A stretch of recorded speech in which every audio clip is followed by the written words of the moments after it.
Bueno, vamos llegando a la parte principal de esta programación, ¿no es cierto? Que es recibir ese pan de vida, el pan espiritual. Y en esta mañana el encargado de traernos ese pan es nuestro hermano Frederick Altimiras. Hermanito Frederick, sea bienvenido. Un gusto y una alegría nuevamente tenerlo en mi casa, en la Iglesia Redimidos, esperando que el Señor sea con usted y que cada palabra que salga de sus labios sea dirigida por el Espíritu de su Hijo. Bienvenido, hermanito, un gusto tenerlo aquí nuevamente. Bien, pues un placer estar con vosotros de nuevo aquí, como siempre, las dos o tres veces anteriores que he estado ya hace un tiempo. Pues realmente me he gozado de estar en este maravilloso grupo. Y mirad, en Salmos 133 nos dice el versículo 1: cuán bueno y cuán delicioso es habitar con los hermanos juntos en armonía.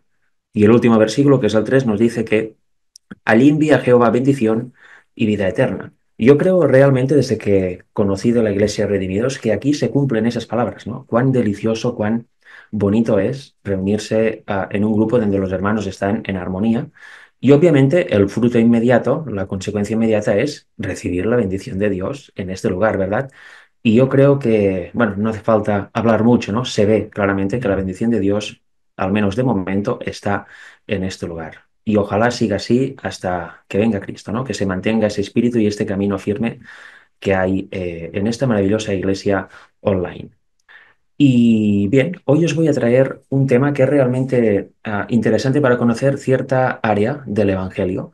Quizá algunos ya lo conoceréis, otros no, pero es algo que es bueno llevar a colación, llevar, poner sobre la mesa para entender pequeños detalles que a veces damos por hechos, pero que a veces podemos entender mal, ¿no? Acerca del Evangelio. Es un tema relativamente corto, vamos a destinar más tiempo sobre todo en las últimas 6 o 7 diapositivas, pero las anteriores veréis que es relativamente rápido hablar de ellas y pasarlas. ¿Por qué? Porque la Biblia es muy clara al respecto. Voy a compartiros pantalla, si puedo, voy a compartiros mi PowerPoint. Imagino que ahora lo estaréis viendo ya. Voy a minimizar.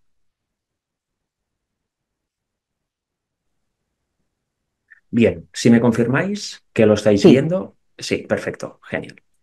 Pues vamos a hablar del tema que estáis viendo en pantalla, justificados por su gracia. Porque os hago una pregunta que podéis contestar en vuestros adentros mientras presento el tema. ¿Somos salvos por la gracia o somos salvos por la fe? ¿O es lo mismo? ¿O hay, o qué sucede aquí, ¿no? ¿Qué unión hay entre la gracia y la fe? Pues hoy vamos a contestar esta pregunta. Veréis que la Biblia es muy clara al respecto y al final vamos a ver una serie de citas del Espíritu de Profecía que aún nos darán más amplitud y más luz al respecto. Mirad, lo primero que os voy a mostrar es la palabra gracia en el original griego. Es la palabra charis, que corresponde al Strong G5485. Significa gracia y aquí en rojo he subrayado específicamente la influencia divina sobre el corazón y su reflejo en la vida. Con lo cual aquí vemos que la gracia es algo externo a nosotros, es algo que de quién proviene, de Dios, porque aquí habla de influencia divina sobre qué, sobre nuestro corazón y así se puede reflejar en la vida si lo aceptamos, ¿verdad? Lo vamos a ir viendo a lo largo del tema. Pero vemos que en griego, y eso es lo que entendieron los escritores del Nuevo Testamento, la gracia es externa al hombre, no proviene del hombre, sino que es la influencia divina sobre el corazón. Y en hebreo también vemos que es algo similar. Es la palabra gen o ken, el Strong H2580, y significa subjetivamente bondad, favor, y objetivamente significa belleza, ¿no? Cuando alguien es agraciado, se dice, pues quiere decir que es una persona bonita, ¿no? Que tiene rasgos físicos bellos. Si aparece la palabra gracia en el Antiguo Testamento, obviamente significa que hay algún versículo que contiene esa palabra, si no, no la podríamos encontrar en la concordancia Strong. Eso quiere decir que la gracia siempre ha estado. Desde el inicio de los tiempos hasta el final va a estar la gracia. No es hasta la muerte de Cristo sin gracia y a partir de la muerte de Cristo con gracia. Eso mucha gente en el mundo cristiano lo piensa. No, ya no estamos bajo la ley, sino bajo la gracia. Bueno, y antes no se estaba bajo la gracia. La gracia no actuaba en ninguna persona de este mundo, no existía, Dios se la guardaba para él. Pues obviamente no. Y vamos a ver muy rápidamente dos ejemplos bíblicos, uno de bien al inicio de nuestro mundo y otro de un poco después, de unos milenios después, pero todo antes de Cristo. en donde vemos actuar la gracia y vemos que ciertos personajes quieren esa gracia y se regocijan en esa gracia. Mirad, el primero lo encontramos en Génesis, concretamente en Noé. Dice, Noé halló gracia ante los ojos de Jehová. Si Noé halló gracia, quiere decir que la gracia ya estaba, por supuesto, y que Dios la daba también a las personas. En este caso, a Noé. Noé se gozó y participó de esta gracia, de esa influencia divina que Dios envía. Y luego vemos a Jacob. Mirad ese texto, dice, y Esaú dijo, ¿qué te propones con todos estos grupos que he encontrado? Y Jacob respondió, el hallar gracia en los ojos de mi Señor. Si Jacob quería hallar gracia, quiere decir que esta gracia podía ser hallada, ¿no? Valga la redundancia. No es lógico querer hallar algo que es imposible de encontrar, imposible de hallar. Con lo cual vemos que la gracia estaba disponible para todos también en el Antiguo Testamento. Es algo que proviene de Dios, que siempre ha estado ahí. No entiende de dispensacionalismo como creen muchos cristianos alrededor del mundo. Pero ya entrando en materia, vamos a ver rápidamente una serie de diapositivas para luego entrar en la parte final. Mira qué nos dice en 2 de Corintios. Dice, y poderoso es Dios para hacer que abunde en vosotros toda gracia. Aquí vemos, ¿quién es el que hace abundar la gracia en nosotros? Dios. No es algo que proviene de nosotros, no es algo interno, es algo externo a nosotros, que recibimos si nosotros queremos. ¿A fin de qué? A fin de que teniendo siempre en todas las cosas todo lo suficiente, abundéis para toda buena obra. Si Dios nos hace abundar la gracia en nosotros y nosotros la aceptamos, que habrá como resultado buenas obras, las obras de Dios manifestadas en nosotros y haciendo el bien a los demás. Y mirad ese texto que claro, también en 2 de Corintios. Me ha dicho, bástate mi gracia. ¿Hay algo más que necesitemos aparte de la gracia? No. Es este hecho externo, es esta influencia divina externa a nosotros lo que nos lleva por el buen camino, lo que nos hace ser todo en esta vida. Bástate mi gracia. ¿Por qué? Porque mi poder se perfecciona en la debilidad. Y mira qué bonito esto. Por tanto, de buena gana me gloriaré más bien en mis debilidades, para que repose sobre mí el poder de Cristo. Nosotros somos débiles por naturaleza. Tenemos naturaleza caída y somos débiles. Por nosotros mismos no podemos ni amar a Dios, ni ir a Él, ni siquiera desear tener un Dios.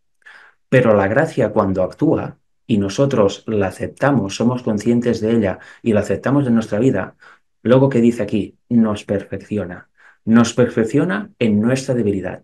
Pero todo esto, como vemos, no es nunca una acción propia, sino que es una acción de Dios en nosotros, si se lo permitimos. Todas estas ideas son muy importantes de retener en nuestra mente para lo que vamos a ver después, para cuando lleguemos a una conclusión al respecto de si somos salvos por la gracia o por la fe, y qué papel tiene la gracia, qué papel tiene la fe, cómo se conjugan las dos, etc. En ese texto de Romanos nos dice esto, así también aún en este tiempo ha quedado un remanente escogido por gracia. ¿Por qué razón ha sido escogido el remanente? Por gracia. Y si por gracia, ya no es por obras. De otra manera, la gracia ya no es gracia. Y si por obras, ya no es gracia. De otra manera, la obra ya no es obra. ¿Os dais cuenta que la gracia es ella en sí misma, que tiene poder? No depende de obras que nosotros podamos hacer para mejorarla, ni mucho menos. Ni depende de nada más. Es la influencia que proviene de Dios. Y esta gracia es lo que hace escoger a un remanente final. En Efesios nos dice, y ese texto es muy importante porque también lo vamos a ver al final, lo siguiente. Aquí nos empieza a explicar cómo funciona la salvación. Dice, porque por gracia sois salvos. ¿Somos salvos por gracia o por qué cosa? Por gracia. Y atención, aquí viene la conjunción entre la fe y la gracia.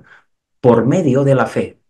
Y esto no de vosotros, pues es don de Dios. La gracia nunca proviene de nosotros, siempre proviene de Dios. Es un don que Dios nos regala, algo que por nosotros mismos no podemos jamás alcanzar. No podríamos ni aunque quisiéramos, ni con el mejor de nuestros deseos y esfuerzos. Es imposible. Nos lo da Dios gratuitamente.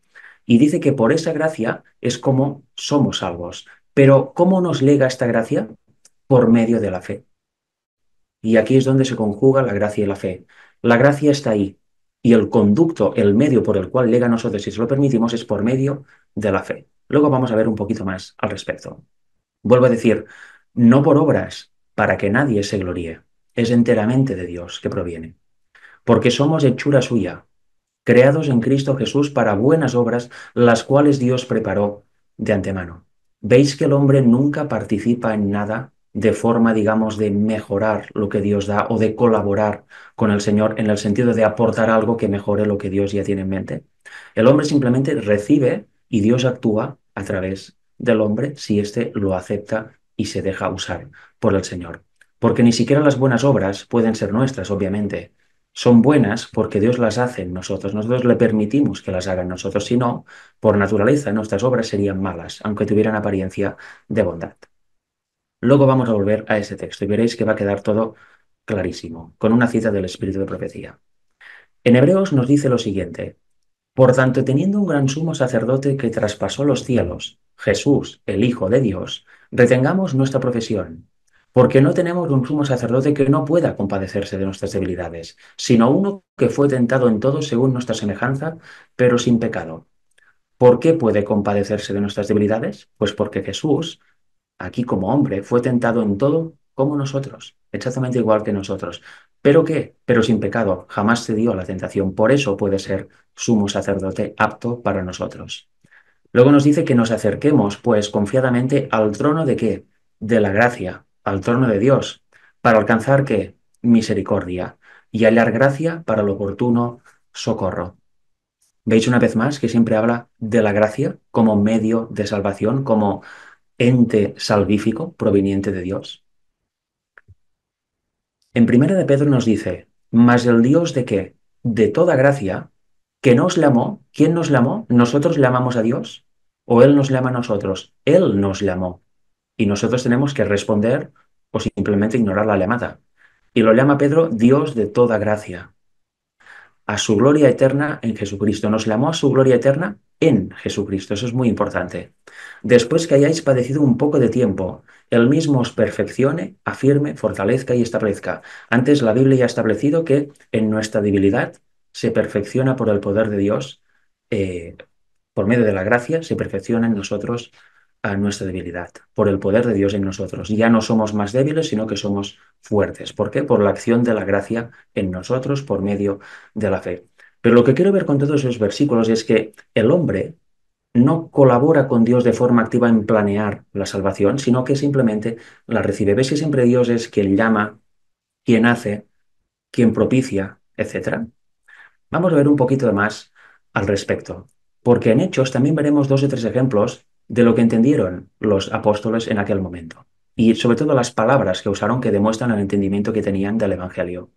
Dice, pero de ninguna cosa hago caso, ni estimo preciosa mi vida para mí mismo, con tal que acabe mi carrera con gozo y el ministerio que recibí del Señor Jesús, para dar ¿qué? Testimonio del Evangelio de la gracia de Dios. No dice testimonio del Evangelio de la propia fe en Dios, sino testimonio del Evangelio de la gracia de Dios. Y hoy vamos a ver un poquito de este Evangelio. ¿En qué consiste? En Romanos nos dice ya más claramente, siendo justificados gratuitamente, ¿por qué? Por su gracia, mediante la redención que es en Cristo Jesús. ¿Cómo somos justificados de forma gratuita sin tener que aportar nada para que Dios esté contento? Pues por la gracia, por esta gracia que proviene enteramente de Dios. Aquí nos dice, antes creemos que por la gracia del Señor Jesús seremos salvos, de igual modo que ellos. ¿Quiénes son ellos? Pues si no recuerdo mal, en ese contexto son los antiguos, ¿no? Las generaciones anteriores. Y que dice que por la gracia del Señor Jesús seremos salvos. Siempre es gracia de Dios, gracia del Señor Jesús. Por ese hecho, por esa influencia, es como somos salvos. Es la acción de Dios en el hombre. Fijaros aquí, un ejemplo más de hechos. Y queriendo él pasar a Acaya, los hermanos la animaron y escribieron a los discípulos que le recibiesen. Y llegado él allá, fue de gran provecho a los que por la gracia habían creído. ¿Cómo una persona llega a creer? Pues conociendo el Evangelio de la gracia, lo hemos visto antes. Y por esta gracia, si la persona que conoce el Evangelio pues lo acepta como verdadero y lo hace parte de su vida, entonces viene la creencia. Primero hay que conocer el Evangelio, luego obviamente hay que creerlo y luego viene la vivencia y el crecimiento en Él, el crecimiento sostenido a lo largo de la vida en Él. Por la gracia habían creído. Nosotros también debemos creer por esta gracia, no por obras propias que podamos hacer. Mirad qué clara esta gracia en Jesucristo. En Juan capítulo 1 nos dice lo siguiente. Y aquel verbo que fue hecho carne y habitó entre nosotros, y vimos su gloria, gloria como del unigénito del Padre, lleno de gracia y de verdad. Juan dio testimonio de él y clamó diciendo, este es de quien yo decía, el que viene después de mí es antes de mí, porque era primero que yo. Porque de su plenitud tomamos todos y gracia sobre gracia, pues la ley por medio de Moisés fue dada, pero la gracia y la verdad vinieron, ¿por quién? Por medio de Jesucristo. Concretamente por medio de la fe que tuvo Jesucristo cuando estuvo aquí en la tierra, por la victoria de Cristo en la cruz. Es interesante que Juan habla de Jesús que dice que viene después de mí, es antes de mí porque era primero que yo. Eso sin duda hace referencia a unos días también de la eternidad. Este verbo que ya existía en la eternidad vino aquí, se hizo hombre, habitó entre nosotros y estaba lleno de esa gracia de Dios y de esa verdad. Por eso Jesús dijo que yo soy el camino, la verdad y la vida. Repito el último versículo, pues la ley por medio de Moisés fue dada, pero la gracia y la verdad vinieron por medio de Jesucristo, siempre por medio de él. Y así ha sido siempre. Vamos a ver ahora tres versículos saltados, pero que todos tienen un nexo común, y es el para qué que he subrayado en rojo. Nos dice en Juan 3:16, porque de tal manera amó Dios al mundo. ¿Dios es el que amó al mundo o el mundo a él? Dios amó al mundo, que ha dado a su Hijo unigénito. ¿Quién dio al Hijo? Dios, no la humanidad, a Dios. ¿Y todo eso para qué fue? Para que todo aquel que en él cree no se pierda, mas tenga vida eterna. Aquí vemos lo que hemos visto hasta el momento. Una acción que no depende de nosotros, que es de Dios, y esta provoca algo, si aceptamos esta dádiva, en este caso de su Hijo unigénito. Da a su Hijo para que todo aquel que cree en este Hijo no se pierda, mas tenga vida eterna. Aquí vemos la acción de la fe, pero la acción salvífica, la primera acción, el primer paso, siempre lo da el Señor. El humano simplemente responde o rechaza el llamamiento de Dios o el don que Dios le ofrece. En el siguiente versículo que está en 2 de Corintios nos dice, al que no conoció pecado, por nosotros lo hizo pecado. ¿Quién hizo pecado a Jesús? El Señor. Lo hizo, nosotros no hemos participado en esto, para que nosotros fuésemos hechos justicia de Dios en él. Él, por nuestra causa, se hizo pecado, no era propio, sino que cargó con nuestra naturaleza divina, con todos los pecados de la humanidad, para un objetivo. ¿Para qué indica el objetivo? Para que nosotros fuésemos hechos algo que por nosotros mismos no podemos conseguir nunca y que encima no merecemos. Justicia de Dios en Él. Él nos da su justicia, su vida, y nosotros le damos toda nuestra carga de pecado. ¿Qué os parece el trato? Pues eso hizo el Hijo de Dios. Pero vemos que la acción la ideó el Señor y la hizo. No esperó a que nosotros le diéramos el visto bueno o algo parecido. Y finalmente el último texto, Romanos 6:6, nos dice, sabiendo esto que nuestro viejo hombre fue crucificado, ¿nosotros crucificamos nuestro cuerpo o nuestro viejo hombre o lo hace el Señor? El Señor lo hizo, juntamente con Él. ¿Con quién? Con Cristo. Nosotros morimos con Cristo, dicen otros textos, en la cruz. Pero eso es una acción objetiva del Señor. Nosotros no decidimos esto, ni participamos de forma activa en elaborar este plan. ¿Y por qué fuimos crucificados juntamente con Él ahí en la cruz y morimos con Él juntamente? ¿Para qué? Para que el cuerpo del pecado sea destruido a fin de que no sirvamos más al pecado. Ese fue el objetivo, para que Cristo pudiera habitar en nosotros y ya no pecáramos más si así lo deseáramos. Para que Cristo, que venció en nuestra carne todas las tendencias del mal que circulan por nuestra carne, pues nosotros también las podamos vencer, que no se manifiesten en acción por el poder de Él en nosotros. Y aparte, como cargó todos los pecados cometidos por la humanidad para que pudiéramos arrepentirnos de corazón de los ya cometidos y tener la deuda pagada. Él la pagó. En Él, en la cruz, por venir con nuestra carne, fuimos crucificados y muertos juntamente con Él. Pero vemos que todo esto, el hombre simplemente lo acepta o lo rechaza. Todo lo hace Dios. Todo proviene del Señor. Y eso es un punto importantísimo del Evangelio, porque si no se cae en un Evangelio por obras propias, y esto no lleva a ninguna parte, no lleva a ningún tipo de salvación real. Mira que nos dice Romanos 5. Y aquí veremos algo importante, es el núcleo de la predicación. Dice, justificados pues por la fe. Antes hemos visto que éramos justificados por su gracia. Ahora dice por la fe. ¿Será lo mismo? ¿Es equivalente o qué comunión hay aquí? Bueno, justificados pues por la fe, tenemos paz para con Dios por medio de nuestro Señor Jesucristo. Por quien también tenemos entrada por la fe a esta gracia, en la cual estamos firmes y nos gloriamos en la esperanza de la gloria de Dios. Por medio de la fe, como hemos visto en Efesios 2:8, tenemos entrada a esta gracia. Somos justificados ¿por qué? Por la fe de Jesucristo. Si la aceptamos, pues tenemos entrada a esta gracia. Pero seguimos viendo aquí que realmente la atmósfera, como veremos después en una cita de Elena White, lo que proviene de Dios, esta gracia, esta influencia divina, es lo que propicia realmente la salvación, es lo que hace salvo al hombre. Y luego la fe es el conducto, el medio que utiliza Dios para que el hombre pueda entrar a esta atmósfera de gracia divina, ¿no? A esta salvación. Por medio de la fe demostramos que aceptamos este don que nos da el Señor y por tanto pasamos a ser efectivamente justificados y salvos.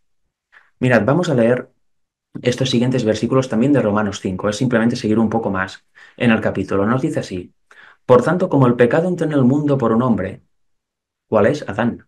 Y por el pecado la muerte, así la muerte pasó a todos los hombres. ¿Por qué? Por cuanto todos pecaron, no porque nacieron con naturaleza caída, como dice la doctrina del pecado original, sino porque todos pecamos, transgredimos la ley en algún momento. Por eso merecemos la muerte. Pues si por la transgresión de uno solo, que es Adán, reinó la muerte, muchos más reinarán en vida por uno solo, Jesucristo, los que reciben la abundancia de la gracia y del don de la justicia. ¿Qué recibimos? Los que reinarán en vida gracias a ese Jesucristo, por medio de Cristo, la gracia y el don de la justicia, que provienen enteramente de Dios. Así que, como por la transgresión de uno vino la condenación a todos los hombres, de la misma manera, por la justicia de uno, vino a todos los hombres la justificación de vida, que es equivalente a la justificación por la fe, pero no es exactamente lo mismo. Por un hombre entró el pecado, la muerte, y así estamos, ¿verdad? Reinó la muerte por el pecado de uno, que es Adán. Pero por la muerte de otro vino la justicia a todos los hombres. De la misma manera, como reina la muerte en todos, de la misma manera reina la vida, si así lo queremos y así lo aceptamos. Gracias a Jesucristo. Esto es la justificación de vida que dice Romanos. Ese don gratuito, este regalo gratuito de vida eterna que Dios nos da. Porque, ¿qué dice el último versículo? Porque así como por la desobediencia de un hombre, los muchos fueron constituidos pecadores, así también por la obediencia de uno, los muchos serán constituidos justos. ¿Entendéis la vinculación entre justicia por la fe y justificación de vida, entre gracia y fe? Si aún hay alguna duda, que es normal, veremos luego unas citas que nos van a clarificar perfectamente lo que estoy intentando explicar. Mirad, ahora vamos a un ejemplo que parece contradecir, es uno, pero hay varios en la Biblia que son de similar escritura, que parecen contradecir todo esto. Lo encontramos en Marcos 10, versículos finales. Nos dice, entonces Jesús, deteniéndose, mandó llamarle, y llamaron al ciego diciéndole, ten confianza, levántate, te llama. Dos versículos antes vemos que el ciego está diciendo, hijo de David, ten misericordia de mí, hijo de David, ten misericordia de mí. Por eso Jesús se detiene, oye las voces y dice, traedlo para acá. Luego dice, él entonces arrojando su capa, se levantó y vino a Jesús. Y respondiendo, Jesús le dijo, ¿qué quieres que te haga, no? ¿Por qué me llamas? ¿Qué misericordia quieres? Y el ciego le dijo, Maestro, que recobre la vista. Y Jesús le dijo, vete, tu fe te ha salvado. Y enseguida recobró la vista y seguía a Jesús en el camino. Aquí podemos pensar igual que en otros casos que dice también tu fe te ha salvado, que es la fe la que tiene el poder intrínseco para devolver la vista, en este caso, al ciego. Pero realmente es así. ¿Quién hace la acción salvífica? La hace Jesús. ¿Y cómo la recibe el hombre? Pues por medio de su fe. Vemos que antes el hombre ya tenía una fe, sabía lo que podía hacer Jesús. Por eso dice, hijo de David, ten misericordia de mí. No se lo diría a cualquier otro que pasara por allí, pero a Jesús sí. Sabía que tenía este poder y él tenía la fe, él lo creía. Con lo cual, con todo junto, obviamente, el Señor le dice, vete, y ya está salvado, tu fe te ha salvado, y recobró la vista, es la consecuencia directa. Pero la obra salvífica, una vez más, proviene de Dios, es esa gracia, es esta influencia divina en el corazón que hizo que el ciego dijera, hijo de David, ten misericordia de mí. Y por medio de esta fe en Jesús, es como legó la gracia a esta persona y recobró la vista. ¿Entendéis más o menos lo que estoy intentando explicar? Mirad, en Hechos nos dice esto. Este, cuando llegó y vio la gracia de Dios, se regocijó y exhortó a todos que con propósito de corazón permaneciesen fieles al Señor, que vio la gracia de Dios. Y aquí nos dice que, y despedida la congregación, muchos de los judíos y de los prosélitos piadosos siguieron a Pablo y a Bernabé, quienes hablándoles les persuadían que perseverasen en la gracia de Dios. Si hay que perseverar, quiere decir que se puede caer, ¿no?, de la gracia de Dios. Pues sí, efectivamente, lo dice un texto que vamos a leer ahora. Con lo cual ese consejo también es para nosotros.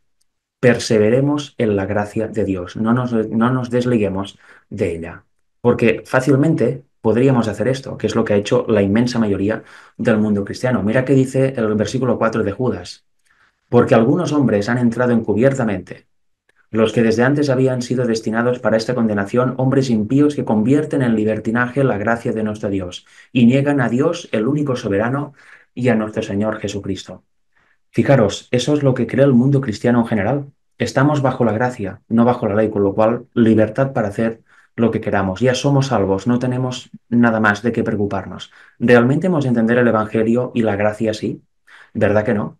Se convierte en qué? En libertinaje esta gracia. En voy a hacer todo tipo de acción, sea pecaminosa o no. Total, el pecado, la ley ya no es guardable, ¿no? Con lo cual no importa. Y aun y así, como Cristo ya murió por mí, yo ya soy salvo. ¿Tiene algún tipo de sentido esto? Que antes de que viniera Cristo, según ellos, se guardaba la ley, a partir de Cristo no, y luego en el cielo sí, porque Isaías 66 dice que de sábado en sábado iremos a adorar. Con lo cual, qué extraño, ¿no? Esta idea dispensacionalista. Obviamente no, y debemos tener mucho cuidado de no aprovecharnos de esta gracia, de esta libertad para hacer el mal y para cometer pecado.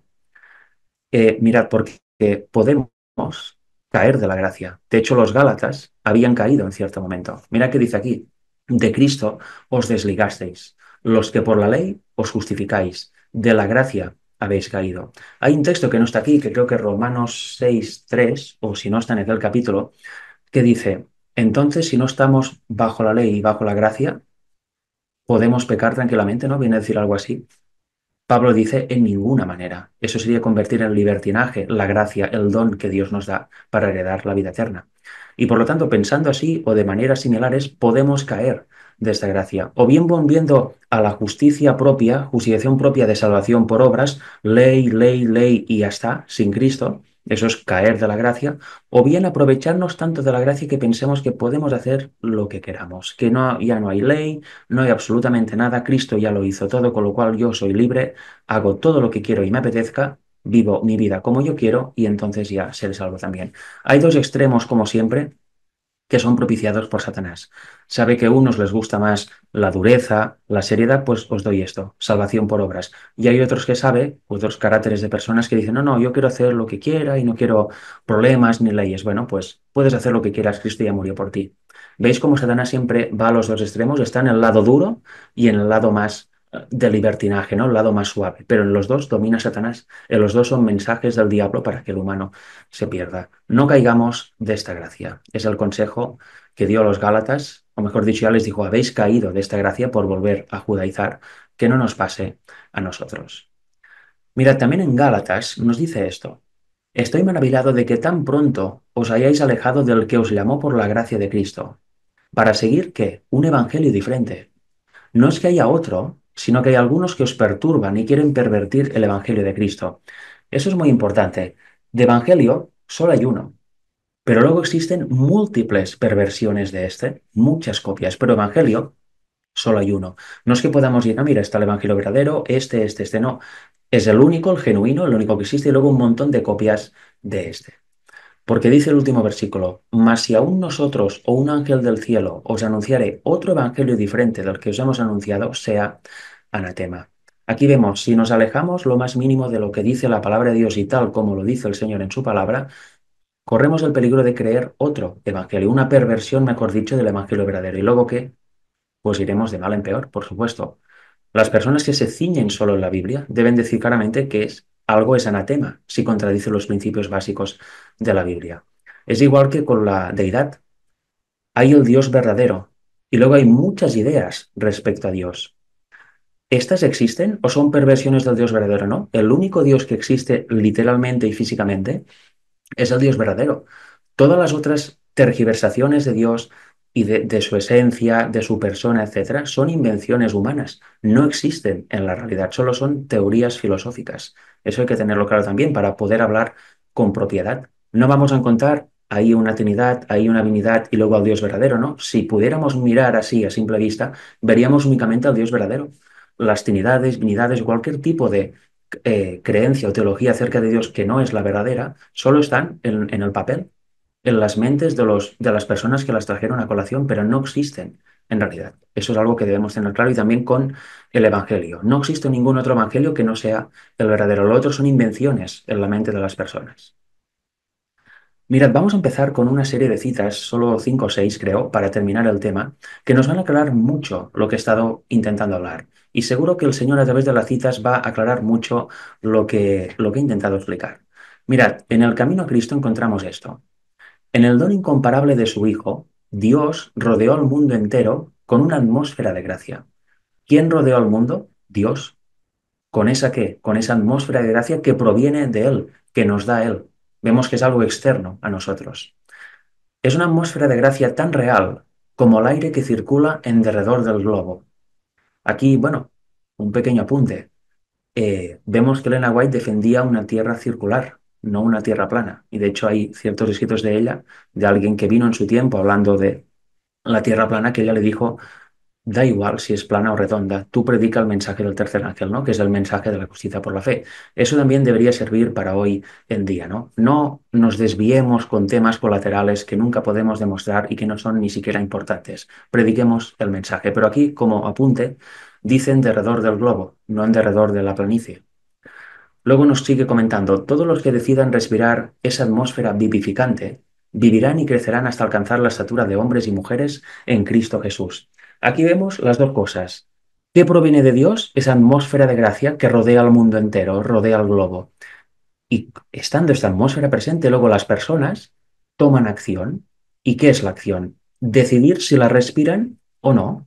¿Queremos esta atmósfera respirar en nuestro entorno, en nuestra vida o no? ¿La aceptamos o la rechazamos? Esta es la parte del hombre, ¿veis? Dios lo hace todo y el hombre simplemente acepta o rechaza. El decidir respirar esa atmósfera, ahí vemos a la fe.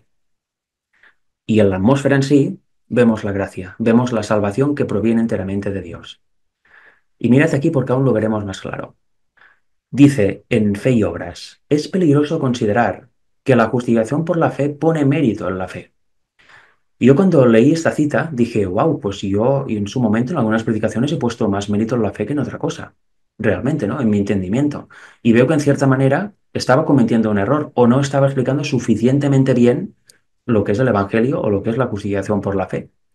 Aquí, mira qué dice, es peligroso considerar que la justificación por la fe pone mérito en la fe. No, no pone mérito en la fe. Pone mérito en la salvación, en la gracia. Nos sigue explicando, cuando aceptamos la justicia de Cristo como un regalo, somos justificados gratuitamente mediante la redención de Cristo. ¿Veis? Es como la atmósfera, es aceptar ese regalo, respirar esa atmósfera que proviene de Dios. Y luego somos justificados porque hemos aceptado este regalo. Pero lo que es la atmósfera ya está ahí, la rechacemos o la aceptemos. No proviene de nosotros. Y luego pregunta, ¿qué es fe? Y nos cita Hebreos 11.1. La certeza de lo que se espera, la convicción de lo que no se ve. En otras palabras, es el asentimiento de la mente a las palabras de Dios, que ciña el corazón en voluntaria consagración y servicio a Él. ¿Qué es la fe? Es asentir, es decir, amén a las palabras que Dios nos da a nosotros. Es un asentimiento intelectual, un asentimiento inteligente en nuestra mente. Es asentir, decir amén a las palabras que Dios tiene para nosotros. Es aceptar esta gracia, esta salvación que proviene de Él. Esto es fe. Quien dio, Dios, el entendimiento, enterneció el corazón y tomó la iniciativa para atraer la mente.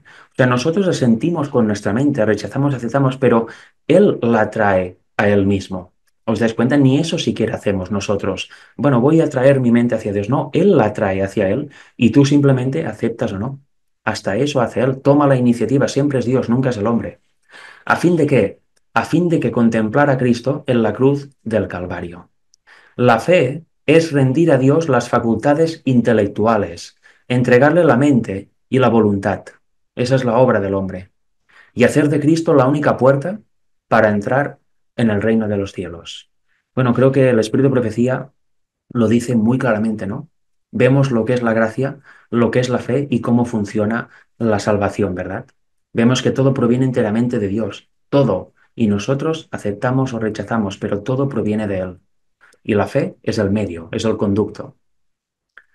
Mirad en esta otra cita corta, pero muy interesante. Dios es el poder que todo lo controla. Él otorga los dones. ¿Quién los otorga? Él. El hombre los recibe y actúa con el poder de la gracia de Cristo como un agente viviente. Hemos visto que la gracia de Cristo es la influencia divina en el corazón del hombre. Dios nos da los dones y el hombre, si los recibe, si los rechaza, pues no, pero si los recibe, luego Dios actúa por medio de él con el poder, ¿verdad? El hombre actúa con el poder de la gracia de Cristo en él. En otras palabras, es Cristo en nosotros, esperanza de gloria. Mediante esa influencia divina es como actuamos realmente en el nombre del Señor. ¿Y somos qué? Agentes vivientes, agentes de vida, no agentes de muerte. Aquí nos dice que hay un poder, más claro imposible, ¿verdad? Hay un poder fuera de nosotros que tiene que edificar la iglesia. ¿Cómo se edifica la iglesia? ¿Cómo crece una congregación? ¿Cómo todo sigue adelante el mensaje del Señor? Pues porque hay un poder fuera de nosotros que la edifica, poniendo ladrillo sobre ladrillo y cooperando siempre con las facultades y aptitudes dadas por Dios al hombre. El hombre tiene una parte, es colaborador con Dios en este sentido. Si usa para el Señor las facultades y aptitudes que el Dios mismo dio al hombre, nos ha dado a nosotros. El Redentor debe hallar un hogar en su edificio. Dios obra y el hombre obra, pero el hombre no obra por sí mismo, ya lo estamos viendo. Es necesario que continuamente se reciban los dones de Dios para que pueda haber una entrega de estos dones con la misma liberalidad. Es un continuo proceso de recibir y devolver. Vemos que Dios nos da los dones, nos los entrega y nosotros ¿qué hacemos? Los usamos para su gloria. Recibir, dar y recibir y devolver. El Señor ha provisto que el alma reciba alimento de Él, a fin de que sea nuevamente entregado en la realización de sus propósitos. Para que haya sobreabundancia, tiene que haber una recepción de divinidad en la humanidad. En otras palabras, recepción de la influencia divina, recepción de la gracia. Dios nos quiere todo el rato devolver al Edén, a la condición de Adán antes de pecar en el Edén. En carácter, por supuesto, en naturaleza, así estaremos hasta que venga Jesús, pero en carácter no. Nos está elevando continuamente a Él. Está haciendo este llamado desde toda la historia de este plan de redención. Lo único que quiere es que volvamos a Él, que nos sometamos a Él de forma voluntaria y que Él pueda actuar a través de nosotros para elevar el Evangelio al mundo. Pero sobre todo, una vez más para recalcar, un poder fuera de nosotros es el que edifica la Iglesia. Es el poder de Dios, no nuestra propia voluntad, nuestras mejores obras, nuestros mejores deseos. No, eso no. Es el poder de Dios lo que edifica. Sin este poder, no habría nada. Por eso al principio decía, cómo me gusta la iglesia Redimidos, porque yo realmente desde el primer día veo este poder de Dios actuando. Si no, hubiera sido imposible el crecimiento de esta iglesia en tan poco tiempo, ¿verdad? Hay que mantenerse en ello, mantenerse en este camino dependiendo absolutamente de Dios. Y mirad la cita que os decía al principio. Aquí ella cita Efesios 2.8, que es el texto quizás más importante de hoy porque lo contiene todo. Dice, por gracia sois salvos por medio de la fe, y esto no de vosotros, pues es don de Dios. Efesios 2.8. Ella dice que aquí hay una verdad, o aquí hay verdad, que desarrollará el tema en tu mente si no la cierras a los rayos de luz. O sea, este texto es realmente importante. Vemos que la gracia es la que nos salva, pero por medio de la fe llega a nosotros, y que eso proviene enteramente de Dios. Eso es importante creerlo firmemente. La vida eterna es un regalo infinito. Esto la coloca fuera de la posibilidad que nosotros la ganemos. ¿Por qué? Porque es infinita. Necesariamente tiene que ser un regalo. ¿Cómo un hombre finito va a poder conseguir por él mismo un regalo infinito? Es imposible ya por definición. Esta vida eterna es un regalo que, como dice aquí, nos da Dios. Simplemente proviene de Él y solo puede venir de Él. Y es un regalo, no tenemos que pagarle, no tenemos que hacer algo a cambio, no, simplemente recibirlo. Y luego Él actuará en nosotros y haremos la obra. Como regalo, tiene que ser recibida por fe y a Dios debe ofrecerse la gratitud y la alabanza. ¿A quién debemos adorar y alabar y dar gracias? A Dios, obviamente, no a nosotros mismos, no a nuestros méritos, porque no hay. Una fe sólida no conducirá a persona alguna al fanatismo o a actuar como el siervo indolente. Eso es importante. Cada vez que veáis a un fanático, es prueba de que él no tiene el espíritu o ella no tiene el espíritu de Dios. Es realmente sí, es prueba de que esta persona necesita una conversión cabal y total en el Señor, en el Señor. Necesita recibir de esta gracia que suaviza todo, suaviza las palabras, suaviza los pensamientos, la mente, a la persona en general, la hace, la convierte, si se deja, a la imagen del Dios vivo. Es imposible que alguien que tenga un mensaje verdadero proveniente de Dios, no proveniente de la propia mente carnal, sea un fanático. Es imposible. En el momento que alguien se vuelve fanático, es que se ha desligado de la gracia de Dios, ha caído de la gracia de Dios. Eso es un punto a tener en cuenta también, y más hoy en día, en donde abunda todo tipo de mensaje y todo tipo de persona, ¿verdad? Mira qué dice aquí.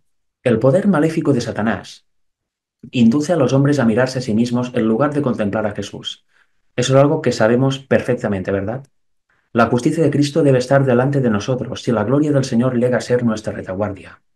Si hacemos la voluntad de Dios, podemos recibir grandes bendiciones como un don gratuito del Señor, pero no porque haya mérito alguno en nosotros. Este no tiene valor. ¿Veis cómo él aclara también?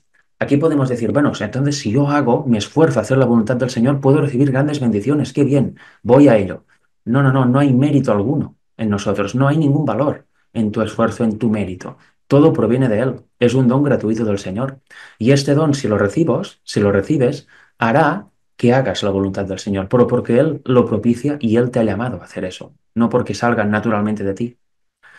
Hagan la obra de Cristo y ustedes honrarán a Dios y saldrán más que vencedores por medio de aquel que nos ama y ha dado su vida por nosotros, para que pudiéramos tener vida y salvación en Cristo Jesús, lo que hemos visto en Hebreos y otros textos a lo largo del tema. ¿Quién nos ama? El Señor. ¿Y nos ha dado qué? Su propia vida. ¿En dónde? ¿En quién? En Cristo. La ha dado por nosotros para que pudiéramos tener vida y salvación en Él. Cuando Cristo murió nos dio literalmente su vida. Desligados de Él nada podemos hacer. Él es la fuente de vida, la fuente de todo, con lo cual solo su vida podía tener un efecto salvífico. Por eso no pudo venir un ángel, por eso no sirve la muerte de un hombre, por eso no sirve la muerte de nadie, absolutamente nadie más que del Hijo de Dios. Porque en Él está la vida original, en Él está la vida de Dios, y esta vida es la que nos dio, para que ya no tuviésemos muerte, para que fuésemos salvos. Qué interesante, ¿verdad? Son profundidades de la cruz. Y mirad, aquí vamos a ver una cita que es la última, luego solo hay un texto bíblico, que debemos leer con mucha atención. Y luego entenderéis por qué. Dice, si alguno hubiere pecado, abogado tenemos para con el Padre, a Jesucristo el justo, 1 Juan 2:1. Pero Dios no entregó a su Hijo a una vida de sufrimiento e ignominia, y a una muerte oprobiosa para exonerar al hombre de la obediencia a la ley divina. La idea general del cristianismo, no, Cristo ya vino, murió por todos y nosotros viva la vida. No, no, no, vosotros encontráis sentido alguno. O veis en la Biblia que el Padre dijo, vale, enviaré a mi Hijo para que el hombre pueda vivir en pecado y en liberalidad. ¿Qué sentido tiene eso? ¿Para qué serviría entonces? ¿Para qué vino, no? No, nada de eso. Mira qué dice, tan grande es el poder engañoso de Satanás que muchos han sido inducidos a considerar que el sacrificio de Cristo no tiene real valor. Y atención ahora, Cristo murió porque no había ninguna otra esperanza para el transgresor. Y esta cita me quedó grabada cuando preparaba el tema porque digo, mira qué claras son las cosas. Últimamente he oído algunas personas que manifiestan que Cristo no tenía por qué haber muerto en la cruz. O sea, no restan valor a su sacrificio, ¿eh? Lo creen necesario y es ultra necesario, tiene todo su valor, pero dicen que no es necesario, que no tenía que ser necesario, sino que Cristo vino a morir aquí porque el hombre del antiguo pacto, el hombre loco, el hombre así, ¿no? Del antiguo pacto que no sabe nada, pues necesitaba de un sacrificio para entender que había sido perdonado por el Señor, ¿verdad? Hay un texto que dice, "A sacrificio no quisiste, mas me preparaste cuerpo". Y de ahí sale toda una teología en donde se acaba concluyendo que Cristo no tenía por qué haber muerto en la cruz. O sea, no era necesario, sino que lo hizo por el hombre. Se sometió al pensamiento del hombre y al pensamiento de Satanás, de su idea de justicia. Por eso, bueno, va, Dios dijo, me adapto, viene mi hijo, muere y así todos entendéis que estáis perdonados. ¿Eso es así? ¿O es una perversión impresionante del Evangelio? Pues según la inspiración es una perversión terrible del Evangelio. Cristo murió porque no había ninguna otra esperanza para el transgresor. No murió porque, bueno, haré caso al hombre. Como el hombre solo entenderá que es perdonado si hay un sacrificio, pues va, me sacrifico. No, señor, de ninguna manera. ¿Qué evangelio, qué otro evangelio estamos viendo, verdad? Por parte de quien predica esto. Tiene aurea de verdad, verdad mezclada con error, pero la conclusión es errada. Cristo tenía que morir. Era la única esperanza que había para el transgresor, no porque el hombre fuera el del antiguo pacto o no porque Satanás dijese no sé qué, sino porque era así. La ley lo demandaba y la ley es una manifestación del carácter de Dios. Mirad, dice esto, este puede tratar de guardar la ley de Dios en el futuro, pero la deuda en la que ha incurrido en el pasado permanece y la ley debe condenarlo a muerte. O sea, estamos condenados a muerte porque por la ley, porque el pecado es la transgresión de la ley, con lo cual evidentemente que Cristo tenía que morir y era la única esperanza. ¿Por qué? Porque en él estaba la vida original de Dios. Su muerte, su derramamiento de sangre en el cual está la vida, es lo que nos dio para que pudiésemos ser salvos. Era la única esperanza, recibir esta vida de Dios por medio de su Hijo. No podíamos recibir la vida de un ángel, es un ser creado. No podíamos recibir la vida de cualquier hombre que se prestara a morir en la cruz. No tiene ningún valor. Pero la vida del Hijo de Dios en el Hijo dando su vida por nosotros, por supuesto que sí. Ahí sí que había valor. Con lo cual, desde luego, Cristo murió porque no había ninguna otra esperanza para el transgresor. No porque Dios se adaptó al hombre, ni porque aceptó las reglas de juego del diablo. Mira qué nos dice aquí, para finalizar. Cristo vino a pagar esa deuda por el pecador, la cual era imposible que éste pagara por sí mismo. Así, mediante el sacrificio expiatorio de Cristo, le fue concedida al hombre pecador otra oportunidad. Solo por este sacrificio podía tener una nueva oportunidad el hombre. Debía existir este sacrificio y la muerte, porque la transgresión de la ley exigía muerte. ¿Entendéis? Y mira, para finalizar, cómo no, al haber hablado de gracia, pues vamos al último versículo del último capítulo del último libro de la Biblia. Nos dice así, la gracia de nuestro Señor Jesucristo sea con todos vosotros. Amén. Vemos que la gracia aparece desde Génesis hasta Apocalipsis y siempre en el mismo contexto salvífico para el hombre. Es esta influencia divina en el corazón que realmente es lo que salva al hombre si ésta la acepta y la vive. Que Dios os bendiga y os dé paz.